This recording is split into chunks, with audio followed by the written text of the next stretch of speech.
Bapak Ibu, kita berada di 2025, berarti kita sudah meninggalkan 2024. 2024 sudah berlalu, sudah menjadi masa lalu.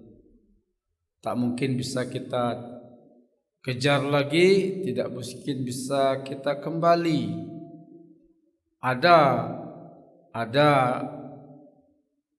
film tentang lorong waktu, tapi itu kan film. Orang bisa kembali ke masa lalu, bisa melompat ke masa depan. Tapi sampai hari ini yang jelas, satu hari berlalu, jangankan satu hari, 1 jam berlalu atau 1 detik, nggak bisa lagi kita kejar. Nah, sebagian dari kita, waktu-waktu yang sudah berlalu itu sangat banyak. Ada di antara kita sudah berlalu darinya 70 tahun. Di 2025 ini dia memasuki tahun ke-71. Sebagian dari kita sudah 50 tahun. Sudah 50 tahun ia lewati. Sekarang ia masuk ke 51. Kalau saya sudah 50 tahun yang berlalu, sekarang masuk 51. Nah, yang sudah berlalu itu menjadi sejarah, maka dinamakan histori. Jadi waktu kita kalau sudah berlalu itu namanya sejarah, menjadi histori. Nah, apakah di 2025 ini kita akan hidup sampai Desember? Wallahu alam. Apakah kita masih bisa masuk ke 2026? Juga kita nggak tahu. Apakah waktu kita yang tersisa itu ada 5 tahun lagi? Hanya Allah yang tahu. Nah, karena kita nggak tahu, kita katakan wallahu alam. Yang tidak kita ketahui itu namanya misteri. Jadi kita hidup di antara histori dan misteri.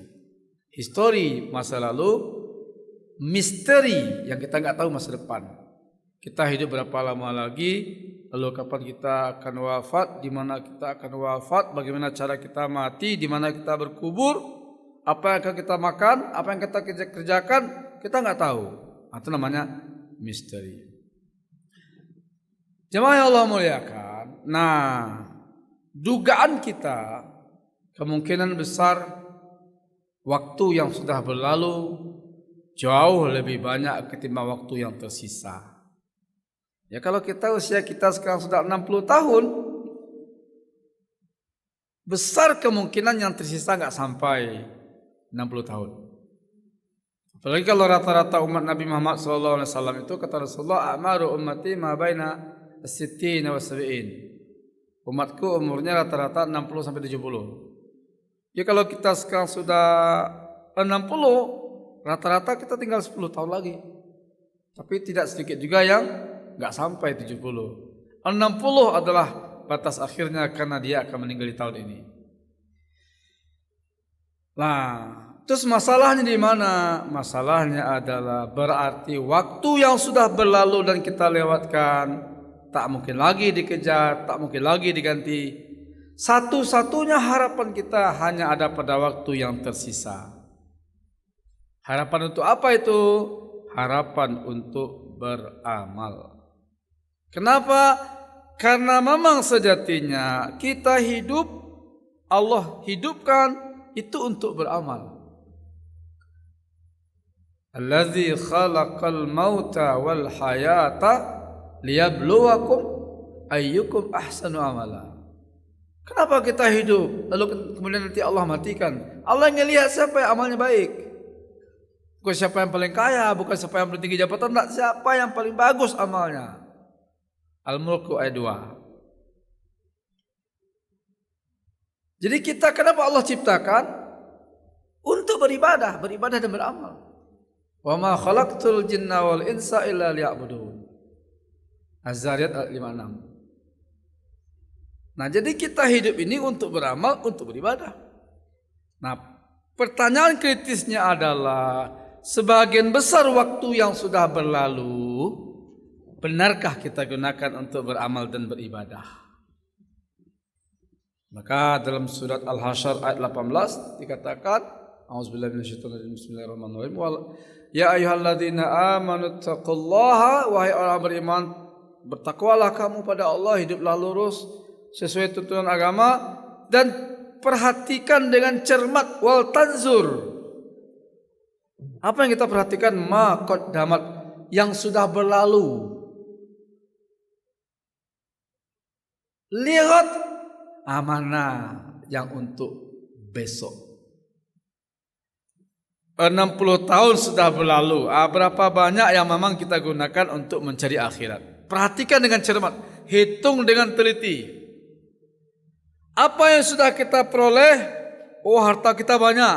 Oh, kita kaya raya. Apa kata Allah? Coba lihat dari semua harta yang kamu kumpulkan itu, kira-kira mana yang bisa menjadi bekal akhirat? Yang membuat kita masuk surga itu berapa? Keluar enggak zakatnya? Keluar enggak infaknya? Harta banyak tapi zakat dikit.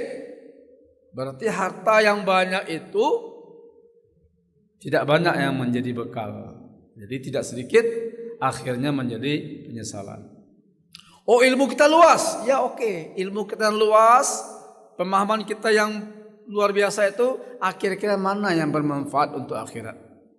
Karena banyak juga orang berilmu, ilmunya luas, tapi tidak ada yang berkaitan dengan akhirat.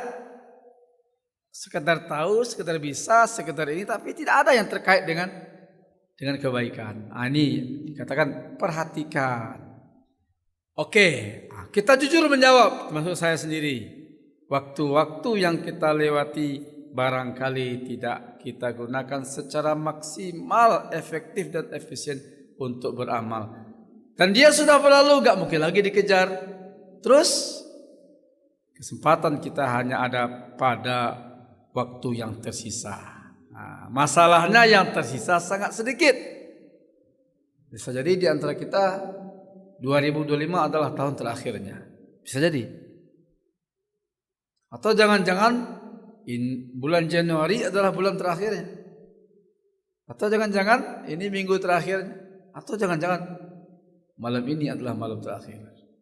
Kita harus begitu. Kita harus waspada. Jangan sampai kita merasa seolah-olah kita masih muda, umur masih panjang, harapan masih ini, kita masih punya kesempatan di 2029. Kemarin kita gagal nyalek, nanti 2009 nyalek lagi. Seolah-olah umur kita masih panjang. Jangan. Perhatikan berapa waktu yang tersisa. Kalau cuma sehari atau seminggu, berarti emang gak banyak kesempatan kita untuk beramal. Peluang amal banyak, waktu dikit.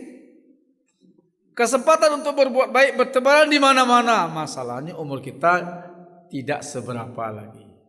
Nah karena itu, ini tema kita malam ini. Kita mesti cerdas dalam beramal. Kerja keras penting, tapi kerja cerdas jauh lebih penting. Apa itu kerja cerdas? Dengan waktu yang sedikit, kita berharap bisa mengerjakan amal yang manfaatnya luar biasa. Kita berarti harus memilih, kita mau mengerjakan apa, mau mengamalkan apa. Kita nggak bisa lagi asal bekerja, asal beramal, enggak, karena waktu kita dikit. Kalau kita masih muda, baru balik, masih katakanlah masih panjang kesempatan, masih dimaklumi lah. Tapi sekarang waktu kita dikit. Sebagian dari kita sudah berusia 60 tahun, 70 tahun. Benar-benar waktu yang sempit. Nah karena waktu kita sempit, kita mesti cerdas memilih amal apa yang kita kerjakan di waktu yang sedikit ini, di usia yang sempit ini. Pertama, Bapak Ibu Allah muliakan, siapapun kita, mumpung masih ada waktu, gunakanlah waktu yang ada ini. Selain dari beramal secara pribadi, gunakan untuk mengajak orang lain juga beramal. Kalau kita puasa Bapak Ibu, sehari bisa sekali. Tidak ada orang puasa 3 kali sehari. Nak terkaya kalau kita tidak. Puasa jadi kita maksimal dapat pahala puasa cuma sekali. Puasa Senin sekali, puasa Kamis sekali. Nah kalau cuma sekali kita bisa puasa Senin dan Kamis, waktu kita nggak banyak lagi. Terus gimana caranya? Maka kita harus segera memperbanyak mengajak orang lain untuk puasa Senin Kamis. Kita kalau sedekah mungkin terbatas. Uang kita juga nggak banyak. Tapi kita bisa mendapatkan pahala sedekah tak terbatas. Caranya mengajak orang lain untuk bersedekah. Apa kata Rasulullah SAW? Man da'a ila hudan, man dalla ala khairin, falahu mislu ajri fa'ilihi. Siapa yang mengajak orang untuk beramal soleh, maka dia dapat pahala sebanyak orang yang ikut ajakannya. Jadi kita puasa Senin Kamis dapat pahala syek. Tapi ada kawan yang kita ajak berlima, berarti yang sehari itu kita dapat pahala puasa 6 hari. Nah, terserah berapa orang kita ajak, siapa saja.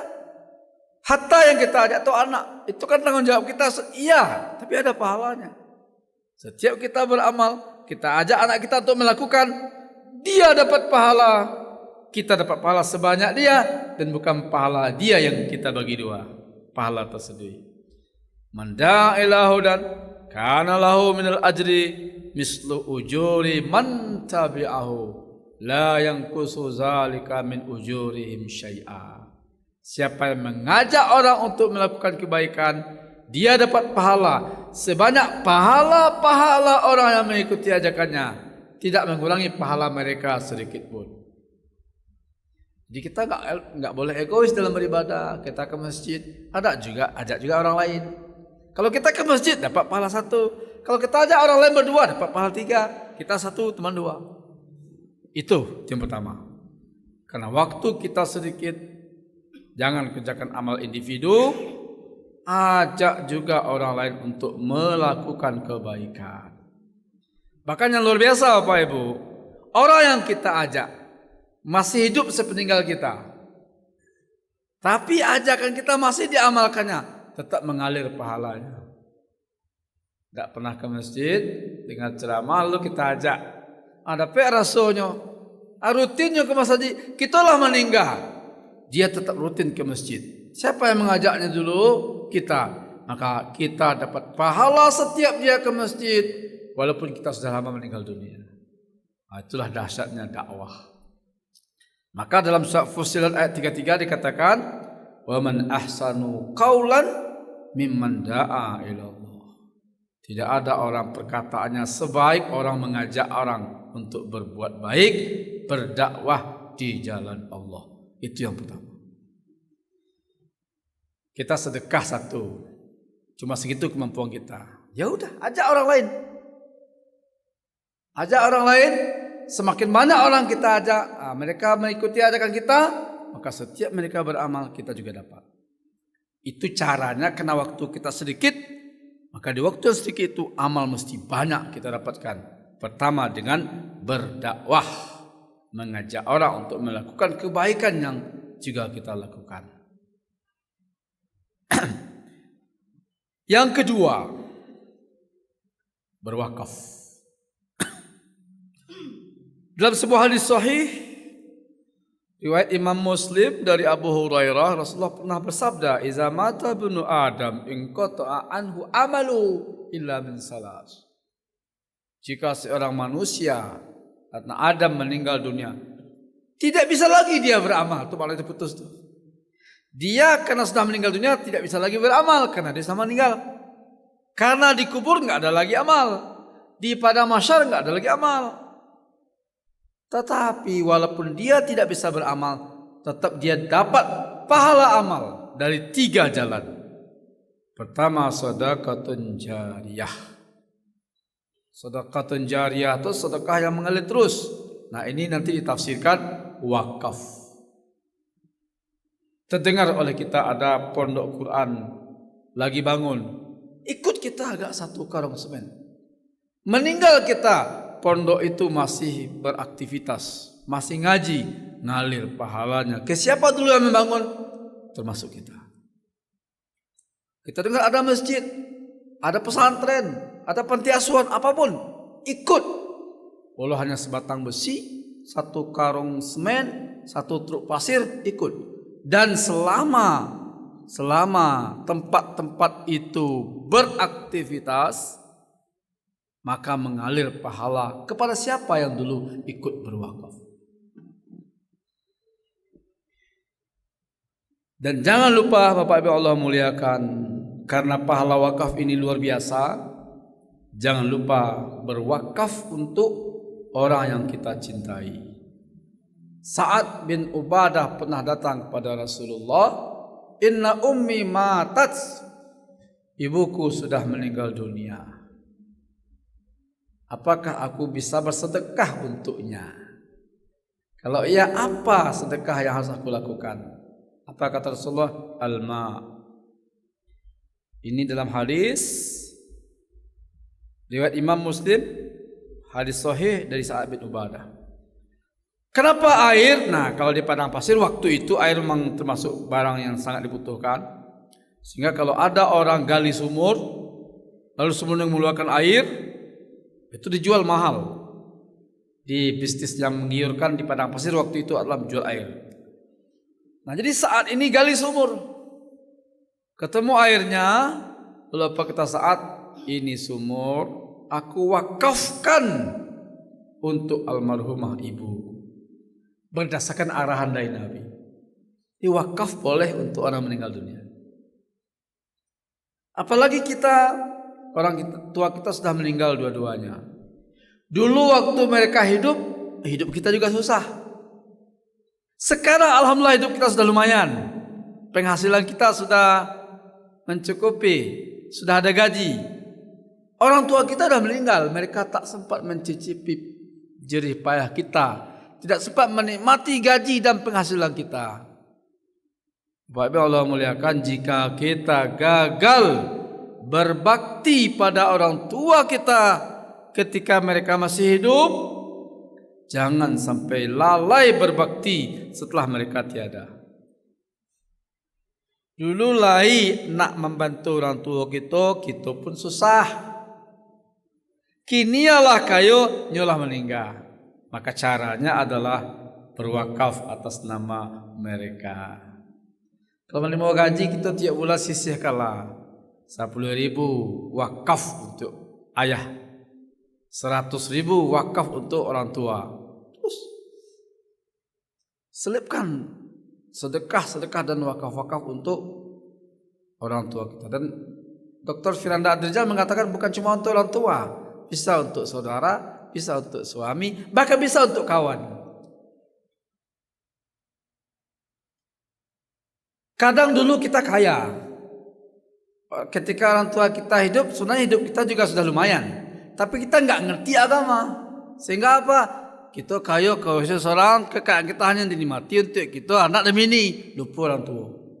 Kinilah tahu juga agama, rupanya orang tua itu pintu surga, sayangnya lah meninggal. Jadi bukan gitu bangsa, lai kayo, lai berasaki dulu tapi tidak tahu juga agama. Sehingga kita kayo lah seorang untuk anak bini, lupa orang gaya. Kini baru sadar, karena kita sudah rajin ngaji, tambah ilmu, ternyata berbuat baik pada orang tua itu besar pahalanya. Sayangnya dia sudah meninggal dunia. Nah, maka masuk kaidah tadi, jika kita gagal berbuat baik kepada orang tua kita yang sudah meninggal dunia, dulu ketika hidup kita gagal berbakti padanya, maka jangan sampai gagal berbakti setelah mereka meninggal dunia. Mendoakannya, membayarkan hutangnya, dan berwakaf atas namanya. Nah, sehingga Bapak Ibu Allah muliakan, sedekah jariah wakaf. Kita putus amal kecuali sedekah jariah. Lalu ilmu yang bermanfaat. Kalau ada ilmu sekitar banyaknya Bapak Ibu yang Allah muliakan, jangan disimpan. Segera kasih tahu orang-orang agar mereka juga mengamalkan. Karena kalau kita simpan, meninggal kita, selesai manfaat ilmu. Maka dikatakan ilmu hilang dengan meninggalnya para ulama. Kecuali ulama itu punya murid. Meninggal ulama, mati ilmu. Kecuali ulama itu sempat mewariskan ilmu pada murid-muridnya. Jadi kalau ada kita ilmu agak sepotong ayat, sepotong doa, sebanyak yang kita dapat di pengajian-pengajian, sampaikan ke kawan, ke anak, ke saudara segala macam. Agar apa? Begitu kita meninggal dunia, ilmu itu masih bermanfaat bagi orang yang hidup sepeninggal kita, ngalir pahalanya. Nah, dari sisi ini maka profesi guru profesi yang paling menguntungkan dari kacamata akhirat. Profesi guru, profesi dai bagaikan profesi nabi dan rasul. Maka ulama dikatakan pewaris nabi dan rasul. Lalu anak yang soleh. Anak yang soleh. Kenapa penting anak yang soleh, Bapak Ibu Allah muliakan? Karena kita hanya bisa berharap doa dari anak yang soleh. Kalau dia enggak ngerti agama, kadang ada namanya bakti karanggaek yang tahu dia pulau nyo berhasil kuburan gaeknya, nyo temboknya, nyo bikinnya pagar, padahal itu tidak boleh. Sangko hatinya inyo sedang berbakti pada orang tua, padahal itu tidak bermanfaat sama sekali. Tentu ayah bermanfaat, Ustaz. Doa. Ustaz, tidak bisa kami pulang kampung, Ustaz. Tidak ada, tidak sempat menengok kuburan orang gaek dari raya atau di awal puasa. Tidak masalah. Tidak sempat pulang kampung, tidak sempat menziarahi kuburannya, sempat kami mendoakannya dari jauh. Jika kita ada wakaf, apalagi jika wakafnya bertebaran di mana-mana. Jika kita ada ilmu yang sudah kita wariskan pada banyak orang-orang, dan jika kita punya anak yang soleh. Sebenarnya Bapak Ibu Allah muliakan, kalau ada nanti pendek ni umur tidak masalah. Dia mati muda apa tu 40 baru umurnya lah meninggal, tidak masalah. Sebab umurnya 40, tapi umur amalnya bertahun-tahun setelah itu masih ada. Sebab rupanya sebelumnya meninggal sempat berwakaf, sempat mewariskan ilmu, sempat mendidik anaknya di pesantren menjadi anak yang soleh. Sehingga apa? Secara fisik dia tidak bisa lagi beramal. Tapi yang 3 tadi mengalir terus kepada dia sampai bertahun-tahun lama. Yang ketiga, Bapak Ibu Allah muliakan, karena waktu kita tidak banyak, cari amalan yang paling banyak manfaatnya bagi masyarakat. Kira-kira amalan yang tidak seorang dua yang mendapat manfaat, tapi banyak. Atau suatu amalnya cik tapi pahalanya banyak. Contoh sedekah. Kalau kita bersedekah, baragih ka magih makanan ka binatang yang kelaparan, dapat pahala. Sedekah kepada makhluk hidup namanya. Tapi kalau yang kita agih itu manusia yang kelaparan, walau agamanya bukan Islam, kita tetap dapat pahala. Memberi makan kepada hamba Allah, ciptaan Allah. Tapi kalau yang kita agih itu Muslim, dapat 2 pahala. Bersedekah ke makhluk Allah, bersedekah kepada seorang Muslim. Nyo Muslim, tetangga awak lelai, dapat 3 pahala. Sedekah kepada seorang Muslim, sedekah kepada tetangga, sedekah kepada makhluk Allah. Ini bukan sekedar tetangga, Ustaz, dosa anak, kakak kandung, adik kandung atau keponakan kandung, dapat 4 pahala. Bersedekah kepada Muslim, bersedekah kepada tetangga, bersedekah kepada makhluk Allah, bersedekah pada keluarga. Jadi jangan sampai terjadi awaklah makan kenyang, ahli solah rumah tetangga, tidak sekedar tetangga di sana awak. Lalu makanlah, jangan dipediakan. Karena sekali kita bersedekah, 4 langsung pahala dapat. Carilah amal-amal yang mulia itu. Amal-amal yang kalau kita kerjakan, 1 amalnya 4, 5, 6, 7 kebaikan dan pahalanya. Inilah yang dipuji oleh Rasulullah dalam hadis Jabir At-Tabrani, khairun nas anfa'uhum linnas. Nampal yang rancak itu adalah nampal yang banyak manfaatnya bagi manusia. Kita alhamdulillah mulai bertanggung jawab ke anak bini, dapat pahala bertanggung jawab kepada keluarga. Tapi kalau bisa lewatkan, bukan sekitar keluarga, Ustaz, ambo insya-Allah berbuat baik kepada tetangga. Kalau masih ada lanjutkan meluas terus semakin banyak. Alhamdulillah, Ustaz, begitu menerima gaji, ada untuk anak, ada untuk bini, dapat tetangga seketek, tak kirim untuk orang tua seketek, tak bantu. Perlu sana tak bantu kawan, tak bantu agama. Ada sedekah, ada infak, ada wakaf. Wow, berarti amal yang luar biasa. Semakin banyak manfaatnya, semakin besar faedahnya. Kenapa? Waktu kita tidak banyak lagi.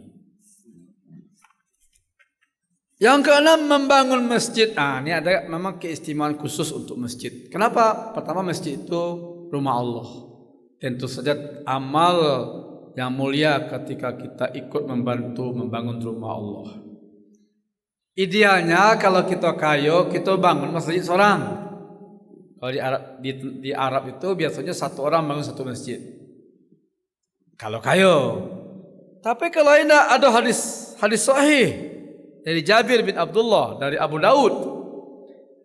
Man bana masjidan lillahi kamafhasi qatatin aw asghar. Yang satu masjid. Walau hanya, kalau dalam hadis katakan, walau hanya sebesar lubang tampek burung betalur.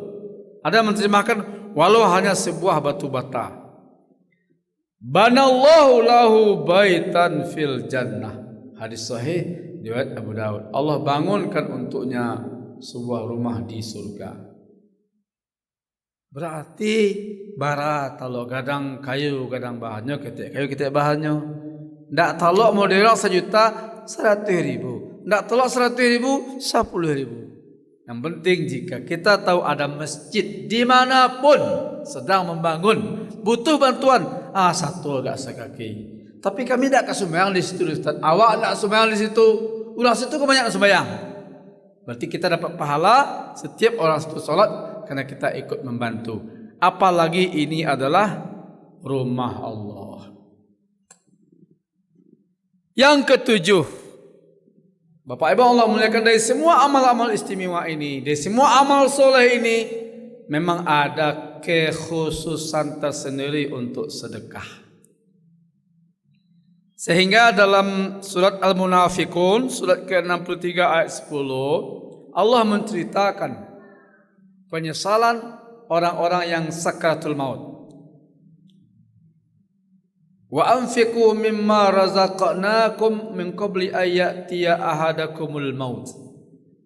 Segeralah kalian berinfak dari harta yang sudah Allah kasih kalian sebelum datang malaikat maut. Di malaikat maut datang, sadarlah manusia, berarti nyawanya kerjabui. Berarti dia akan wafat. Berarti nampak di kita malaikat maut. Iya. Karena orang kalau lah sakaratul maut itulah masa transisi itu antara alam dunia menuju alam akhirat. Maka orang ketika nyawanya dicabut, dia bisa melihat rohnya keluar. Jadi ketika nyawa dicabut, kan dari kepala ya. Atau mata mengikuti keluarnya roh sampai akhirnya nyawa dicabut. Karena nyawalah dicabut, mata tidak bisa lagi menutup dengan sendirinya. Makanya kita bantu menutup mata. Jadi pokok banyak orang meninggal tu matanya terbelalak, Ustaz, karena dia melihat rohnya keluar. Makanya kita tutup matanya. Nah, ketika sudah sadar bahwa dia akan meninggal, sudah insaf bahwa nyawanya akan dicabut, apa kata Allah? Orang ketika itu berdoa. Ini dalam surah Al-Munafiqun ayat 10. Rabbi ya Allah, laula akhartani ila ajalin qarib.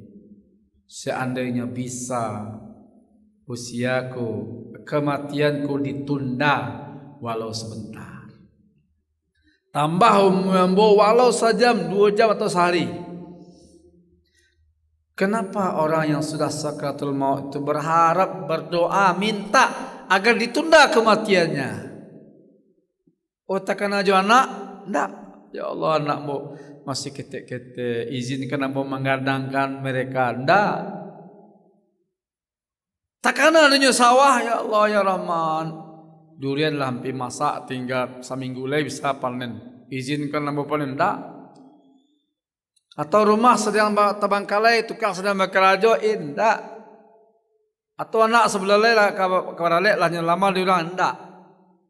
Apa yang takana ketika itu sehingga ingin kematiannya ditunda?